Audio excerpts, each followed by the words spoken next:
Story。Hello， 各位家長小朋友，歡迎返到嚟 Rainbow Story Channel。今日我哋要開始艾瑪系列嘅故事啦。小朋友，你哋有冇你哋嘅好朋友呢？今次嘅故事係關於貓咪艾瑪同佢嘅好朋友小熊泰迪。原來艾瑪佢有一個好中意嘅玩具爛咗啊，所以佢哋就諗住揾方法去整返好佢。我哋一齊嚟睇下佢哋點樣去整返好佢啦。呢本故事書嘅名叫做《艾瑪和他的好朋友前往山上的玩具診所》，作者洪佳瑜，繪畫曹益欣。喺開始故事之前，記得訂閱我哋嘅頻道，撳埋隔籬嘅鐘仔，就知道我哋每一次講咩故事噶啦。好啦，我哋而家即刻開始。從前有一隻小貓咪，佢叫做艾瑪。原來佢由細到大玩開嘅公仔爛咗啊！你哋睇下，唉，我隻公仔爛咗啊！媽咪曾經同我講過，如果想整返好隻公仔，就要搭公仔救護車去揾玩具醫生修理好先得啊！佢嘅好朋友小熊泰迪就問啦：咁公仔救護車喺邊度㗎？媽咪話公仔救護車係垃圾車扮㗎。不如你同我一齊出去睇下邊度有公仔救護車啊！於是乎，佢哋兩個就一齊喺街嗰度揾公仔救護車。但係唔係每架垃圾車都係公仔救護車嚟㗎。艾瑪一定要揾到垃圾車後面有一隻大象車長當值嘅垃圾車先係㗎。所以佢哋左望右望，等啊又等，都仲未揾到喎。突然之間，佢哋見到有隻藍色嘅大象車長啊！係佢啦！等埋我啊！艾瑪同埋泰迪見到，即刻大叫停架垃圾車。好彩！大象車長見到就即刻用佢長嘅鼻子拉佢哋上嚟。唔該你啊，大象車長，麻煩你車我過去整返好我嘅公仔啦。終於嚟到玩具診所啦，但係估唔到睇醫生嘅舊玩具有兩個選擇。第一個選擇就係捐出你嘅玩具，第二個選擇就係要等排隊睇醫生。小朋友，你哋望下，原來有好多動物都有好多嘅玩具要等待修理㗎。但係艾瑪就抱住佢心愛嘅玩具就講啦：我唔要啊，我先唔要捐出我嘅貓咪玩具啊！我哋去排隊啦，應該好快嘅啫。等啊等，就算條隊有幾長，要等幾耐都好，艾瑪佢都願意等啊。因為呢隻舊公仔係艾瑪嘅寶貝嚟㗎。艾瑪由細個開始就同呢隻公仔有好多嘅回憶同經歷。無論艾瑪係瞓覺、睇圖書、食嘢，定係同小熊泰迪一齊玩遊戲，佢都會帶埋呢隻公仔一齊㗎。所以佢真係唔捨得捐出去啊！下一位入嚟啦，終於輪到艾瑪啦。佢哋行入去玩具診所，哇！發現呢度有好多嘅櫃桶啊！原來呢啲都係玩具醫生為咗修理好受傷嘅玩具，喺世界唔同嘅地方揾返嚟嘅零件嚟㗎。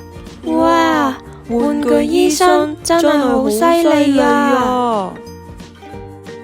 原來玩具醫生係兔婆婆嚟㗎。佢攞住個放大鏡望啊望，睇下呢隻公仔要維修邊度。哇！呢隻手工娃娃太用心機啦！我需要木棉花嘅花絮、蒲公英嘅種子，仲有啊，天空跌下嚟嘅羽毛先醫得好啊！另外呢，我仲要收醫療費㗎。原來呢隻係艾瑪嘅媽媽親手幫艾瑪整嘅公仔嚟㗎，所以佢需要一啲好特別嘅材料先醫得返佢。艾瑪，咁我哋可以喺邊度揾呢啲材料啊？艾瑪好飛快咁樣跑返屋企，原來佢係要拎出佢嘅撲滿啊！佢嘅撲滿入面有齊晒佢所有嘅寶物。艾瑪媽媽曾經溫柔咁同佢講：有咗撲滿之後，你就可以將重要嘅嘢放入去儲存起嚟㗎啦。所以艾瑪就將佢所有重要嘅嘢放晒入佢，入面有螺絲，有紐扣，有彈弓，有玩具嘅車轆，呢啲唔見嘅小零件都俾艾瑪放晒入去撲滿入面啊！艾瑪，你好叻啊！你識得儲存起呢啲咁重要嘅零件，等我拎返去俾玩具醫生睇下先。太好啦，太好啦！呢啲材料就可以當做醫療費啦，仲有其他零件都可以幫到好多好多玩具噶。玩具醫生好滿意咁點點頭，艾瑪同埋泰迪都好開心啊。但係艾瑪就好擔心啦。但係公仔入面嘅材料，我哋可以喺邊度揾啊？今次小熊泰迪就好有自信咁講啦，等我嚟幫手啦，艾瑪。於是艾瑪同泰迪就決定咗去揾材料啦。佢哋又要上山，又要下海，要走好遠好遠嘅地方先揾到嗰啲材料噶。行下行下，艾瑪已經好攰啦。唉，好攰啊！我已經行唔喐啦。當艾瑪攰到攤咗喺個山坡嘅時候，突然之間有條羽毛慢慢咁飄咗落佢嘅鼻哥上面，而泰迪坐低嘅時候，唔小心個屁股黐滿晒蒲公英嘅種子啊！行下行下，泰迪仲發現咗木棉花嘅花絮。木棉花喺嗰度啊！我哋快啲行啊！等埋我哋啊！木棉花嘅花絮碌啊碌，碌成咗一粒大雪球咁啊！有咗好朋友泰迪嘅幫忙，艾瑪好開心啊！沿路上面，艾瑪慢慢諗返起細個嗰陣媽媽出門口嘅回憶，為咗安慰喺屋企等待嘅小朋友，所以媽媽都為每個小朋友整一隻公仔。嗰啲艾瑪以為自己已經唔記得咗嘅回憶，原來慢慢都會記得返㗎。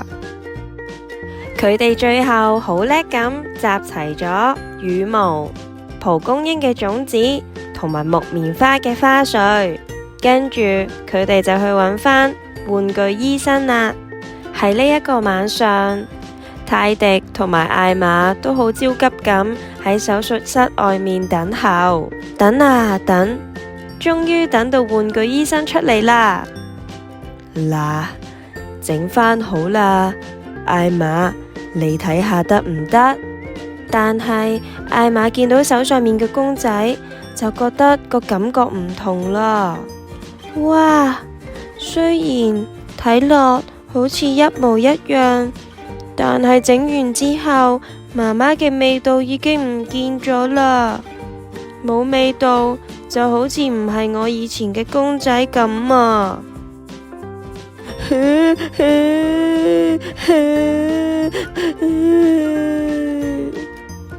咦，你聽下，有冇聽到啲咩聲音啊？